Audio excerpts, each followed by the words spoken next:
Right. So our last discussion, we talked about diodes in terms of the diode circuits.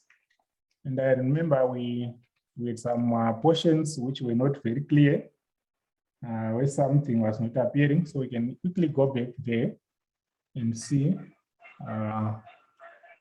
what we've missed. Okay. Yes, it is still not right. So in the analysis of the circuit, I was explaining that VSS plus RID plus VD will be equal to 0. Well, this should be minus anyway. Also expecting our current to be flowing in that direction, but because we are using ID, it will be plus due to the polarity that is driven by that. So you realize that that's why this equation is VSS plus RID plus VD is equal to 0 because of this configuration. In other words, we are saying the diode current will be flowing in the other direction, but due to the polarity given by the voltage, the actual current will be flowing in that direction. Then we said we look at the operating point, which we call the Q point, the operating points that we have. So for 10, we have for VSS is about 15. Operating point is 10 volts, right? Then for 10.5, right? VSS is about 20. We get our operating point is 10.5. Then there's a 5-volt change in input. Then we have about 0.5 volts change in the output. If you look at this, we have 0.5 change. Let's say 5-volt change there. In other words, we are saying the diode is actually regulating around that area, right? However, the actual diode will give us an even smaller value than that. Okay, to give us a smaller value. Okay. Then we're saying if you have a complex circuit, in which case I'm saying we will not use those complex circuits, but just in case in future you meet a very complex circuit which is connected to a diode, just find its Thevenin's equivalent circuit, then it will come back to VSS and R, just like the previous circuits. Then you can deal with the rest of the circuit using your diode circuit analysis techniques, right? Then, as a voltage regulator again, we're saying our this plus that should be equal to 0 Thevenin's circuit, where VL will be equal to VZ, right? So if our point is here, then automatically we know that our VL will be equal to 10 volts. When VL is about 10 volts and our VSS is equal to 24, then we have 12, then over the resistance R, which is 1.2, to get your current flowing in this kind of scenario, right? For the drop across that, then we move in that respect. Okay, so these are some of the portions which were missing from the previous discussion. And I think this one was there as I explained it, right?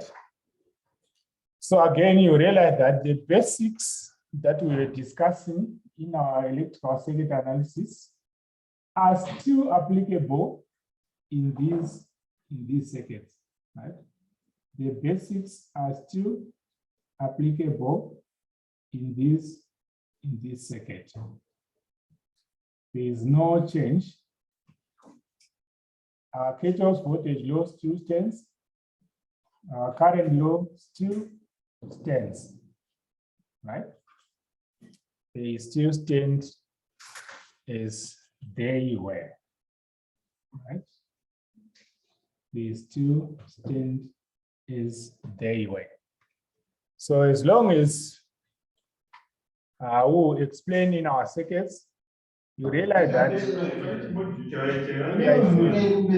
diode or is not a diode, everything will still be the same. So what you have to understand is, if this is the diode, just determine what the voltage across it, and then forget about there being a diode. Once you know there's a 10 volts across this, forget about the diodes and apply your circuit laws as usual, right? That's all I can say on that. Then we go on to the ideal model of the diode, right? So like I was saying, graphical load analysis is a bit difficult for complex circuits. Remember, you have to find several operating points, and I said the diode current, as we saw, depends on several variables, which include the currents, the voltages, and also the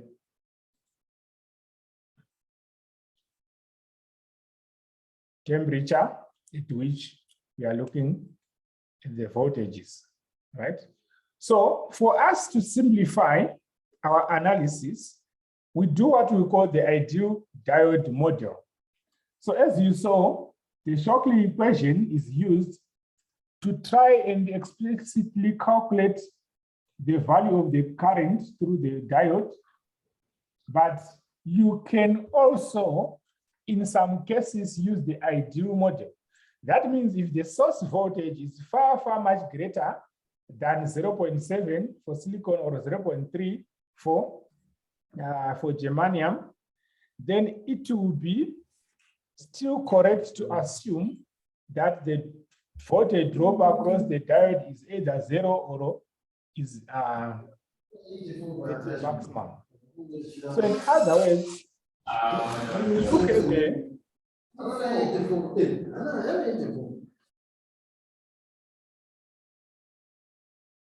when we look at the voltages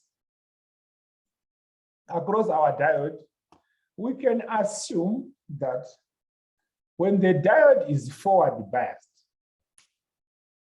we can assume that is a short circuit. In other words, we can safely assume that its resistance is 0 and there's no voltage drop across it. And when it is in reverse bias, we can safely assume that there is no current flowing through it, and hence its resistance is infinity. In other words, it will give us an open circuit. So what we are saying is an ideal diode will start conducting when the voltage across it is slightly greater than or equal to 0. It starts conducting, then it's a short circuit. And when the voltage across it is slightly less than 0, it becomes an open circuit. This is the ideal diode model or assumption. So we're just saying the diode will not conduct when the voltage across it is slightly less than 0, and it will conduct when the voltage across it is slightly above. Remember the word ideal. When you say something is ideal, we are saying it works perfectly under theoretically perfect conditions. That's the ideal assumption that we are talking about, right? So the ideal model can be used when forward voltage drop and reverse currents are negligible, right? So we are saying when we can say maybe we are dealing with a very large voltage whereby the drop is maybe less than 1% of the supply, then you can neglect it and say it is 0, right? So in the analysis of circuit containing diodes, we may not know the in advance which diodes are on or off, right? So when analyzing a circuit, you might not know now which one should I assume to be an open circuit, which one should I now assume to be a a short circuit. That's what we mean when we say we don't know which one is on and which one is off.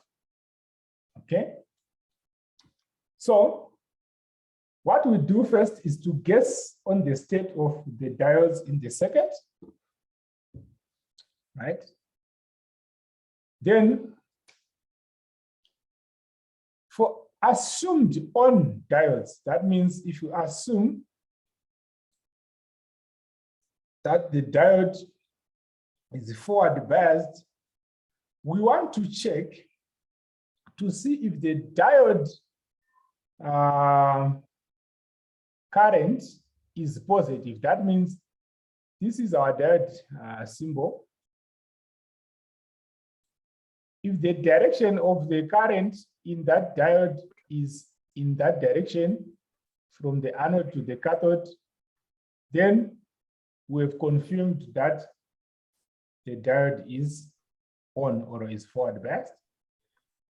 If we assume that the diode is off or is reverse biased, we check the voltage across the diode.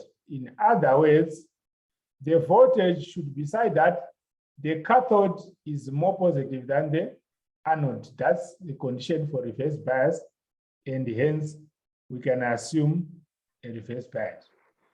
If all is yes, that means our assumption is correct and we can start calculating any required quantities in that. If not all are yes, then you have to make another guess and iterate until you get the right polarities. So let's analyze that by assuming that D1 is off and D2 is on. So what does that mean? If D1 is off, it means where there is D1, there should be an open circuit. Let's assume that it is off. Where there is D2, we assume a short circuit. So this will be our new arrangement, right? Then what is next? We then try to find first if the current through D1 will be in that direction, so that we say it open circuited. And also we'll try to find out if this anode is more positive than the cathode. So our assumptions should give us current in that direction and a positive here and a negative there. So those are the things we should know in advance. Those are the things that you are looking for in advance, right? Those are the things that you are looking for in advance. So ID2, 0.5 milliamps, and VD1, 7 volts. Then VD1, which is the voltage across the first diode, is negative. And yes, it's positive. That means the anode is more positive than the cathode. Then it means our assumption of an open circuit is wrong. So what are we saying? If this was an open circuit, then this side was supposed to be positive and this side was supposed to be negative. But we got this result, meaning to say our circuit is the assumption is not correct. So we make another assumption that D1 is on and D2 is off. If we say D1 is on, we are saying the current should be in that direction. If D2 is off, we are saying this should be positive and that should be negative, right? Then when we do the calculations, ID1 is flowing in this direction and V2 is negative, right? That means this is more positive than that side, and hence our assumption becomes correct, right? So if both are correct, then our assumption is correct. Then we can proceed to our calculations. So find the diode states by us using ideal diode model, starting by assuming both diodes are on. So in this case, we are assuming that D4 and D3 are on. So in other words, we are saying the current in this should be in that direction, and the current here should be in that direction. All right. So how do you get this? It means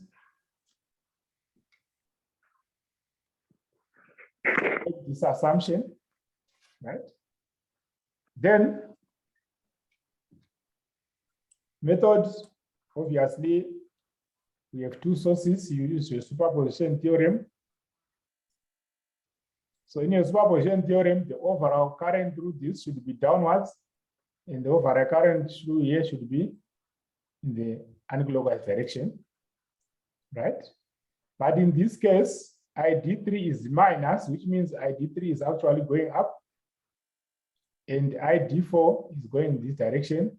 So the assumption is wrong, right? Let's assume that D3 is off and D4 is on. What does that mean? It means this should be positive and this should be negative, right? So the potential here should be lower than the potential at that point. Then how do you get that? Again, you can use your superposition theorem. Okay. Then you find the overall. So in that case, ID4 is going that direction, right? And VD3 is negative. That means this side is more positive than that. So the assumption that D3 is off and D1 is on is correct. Now, the issue now is on how do you verify or calculate the values? We go back to our normal circuit analysis. So in this assumption, let me just run you through. So in the first assumption, we short circuit this. Then we will use our current divider rule to find the current due to the current source in this direction, and the current due to the current source in this direction, right? Then after that, we remove the current source. We're left with our voltage source. Then we find the current through this due to the voltage source and the current through this due to the current source. So for this branch, we subtract the 2. In this branch, we add the 2. Then we find the overall currents, right? If the current is in that direction, then that means the assumption was correct. If the current comes out negative for this section, then the assumption was wrong. Then what comes next? If it is this, then again the same thing. Short circuit here. No current is flowing here, so all the current is flowing through that. So the current due to that is 0, and the current due to so current here is 0, current there is 5, because it's an open circuit. Then what's next? You remove this, right? Then you find the voltage across here. You find out that it will be positive 10 and minus 10 because there's no current flowing, so there's no voltage drop across here. Then after that, you add the 2 to find out which one is going in which direction, of which these are the values that we get. And then at the end of the day, if both assumptions are confirmed, then your assumption about the circuit is correct. Right. Then the next thing is rectifier circuits. A rectifier converts power from AC to DC, or it converts an AC voltage to a DC voltage, right? So in our case, we look at our voltage rectifiers. The first one is called the half-wave voltage rectifier. So in the half-wave voltage rectifier, we are saying under normal circumstances, when this side is positive, current flows in that direction. When this side is negative, this is open circuited. There's no output. So it just goes first cycle, it's positive. The next cycle, the diode is an open circuit, 0, then the next cycle is that. That is a half-wave rectifier, right? So if you have more voltage, you are measuring the voltage across here, it will go follow the input at one point is 0. When the situation inside that, the diode is reverse biased, then again it starts conducting. That's a half-wave rectifier, right? Then, if you are using it to charge a battery, so it means your battery will only charge during this cycle, right? But to be specific, it will charge around here. Why? Because in a real diode, you will need the voltage, the diode voltage here to be exceeded, and here when it gets slightly below the diode voltage, it cuts off. But in the ideal, we are saying it will start from slightly above 0 to slightly below 0. Then the half-wave rectifier will give unstable output voltage, and therefore we usually use a smoothing capacitor, right? So what do? You add a capacitor to the output circuit. Remember, a capacitor will charge and discharge according to the parameters of the circuit. So while current is flowing through the load, some current will be charging this capacitor, right? Then at a certain time, when it is cut, the capacitor will start to discharge. But now the rate of discharge of the capacitor will be slow, such that it can still maintain a certain voltage before the charging begins again, right? So that effect will allow us to have a non-zero voltage even though the diode is not conducting. Then we have what is called a full-wave rectifier. There are two types of full-wave rectifiers. The first one uses what we call a center-tapped source, right? Like this one. So in one case, this will be a two-diode full-wave rectifier, which uses a center tap. So in one cycle, this will supply voltage in that direction. In the next cycle, this will supply voltage in the other direction. So in one cycle, diode A will be conducting, the other cycle, diode B will be conducting. So you see that when we use a full-wave rectifier, then it is clear that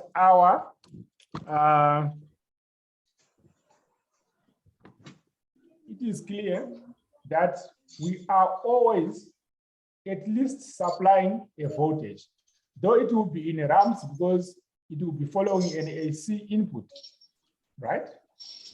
Then you can still add a capacitor there, so that when the voltage is now going low, the capacitor will maintain a certain voltage.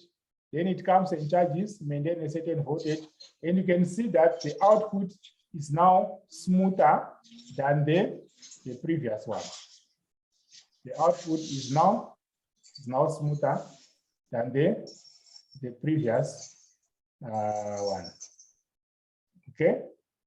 But please try to mute, unless if you can't, then I will help you. Do not do that. You are disturbing our flow. Okay. So in a two-diode full-wave rectifier, you need a center-tapped source. That means a source which can supply voltages in both directions, so that it can make one diode positive at one point and make the diode and positive in another cycle. And then you achieve your rectification, right? Then there is a second one, which is called a bridge rectifier. So a bridge rectifier uses a single source, which is not a center-tapped source, but it uses 4 diodes, right? So in the positive cycle, diode A will be conducting, current passes through the load, back through diode B, back to the source. Then in the negative cycle, where this is now positive, diode D will conduct. Current will still flow in the same direction back here. Then it goes through C back to the source. So both cycles will still be conducting, but in this case, we have a set of diodes that are connected to achieve that kind of situation. So remember, we can just connect the grounds to make it simpler. So you better start this and see how these diodes are really connected. But in simple terms, where the anodes are connected together, that is your positive terminal. Where the cathodes are connected together, that is your negative terminal. So here we have anode to, the other way around. Where the cathodes are connected together, that becomes our positive terminal. Where the anodes are connected together, that's our negative terminal. So we have the cathode for A and cathode for D connected together. This is our positive side. Anode for B and anode for C connected together, that becomes our negative.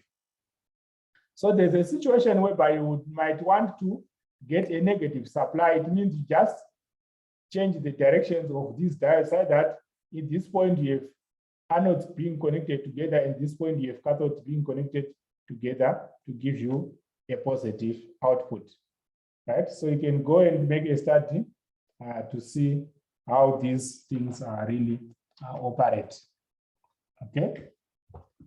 You can still use a capacitor again, connected in parallel with the load, so that you can smoothen the output.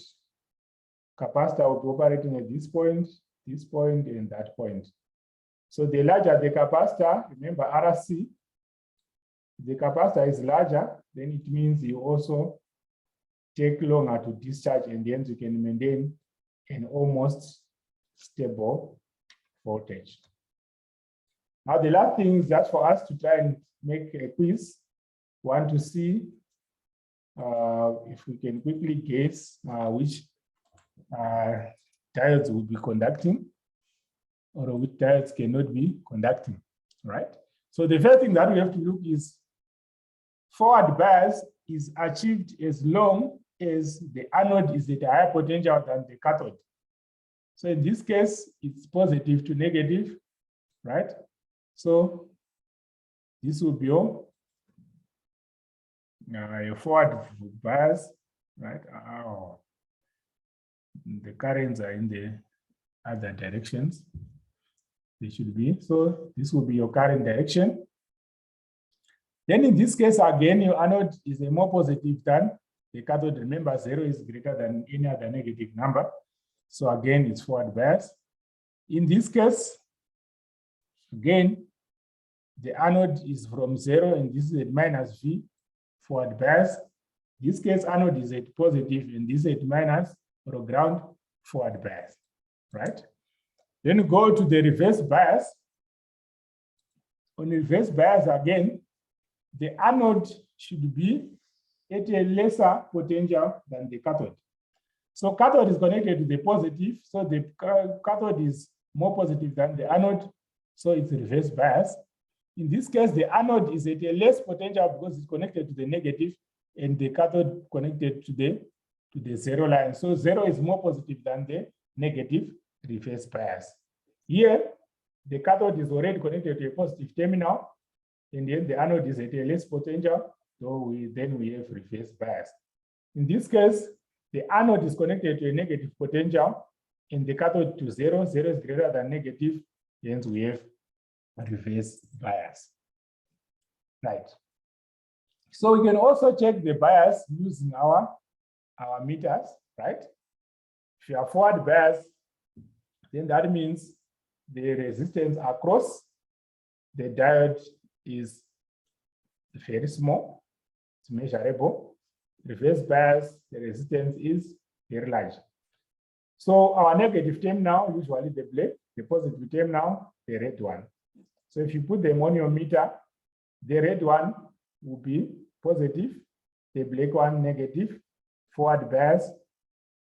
If the red is on the positive, if they on the anode, that means the anode is more positive than the cathode is more positive than the anode, reverse bias, infinity resistance, right? Again, this is just a repetition of what we were discussing. Anode is at a higher potential than the cathode, forward bias. Anode is at a lower potential than the cathode, reverse bias. Right, just check which lamps will be on, right? So if you check correctly, you realize that lamp 2, 3, and 1 will be on, which means those are the ones which will be forward biased. For that case, which ones are forward biased, it means those are the ones which will turn on. So we have lamp 3 and lamp 4, right?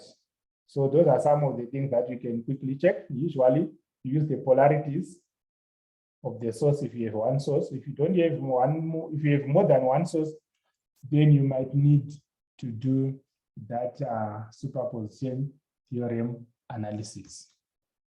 So that takes us to the end of our lecture today. Okay, let me just stop recording.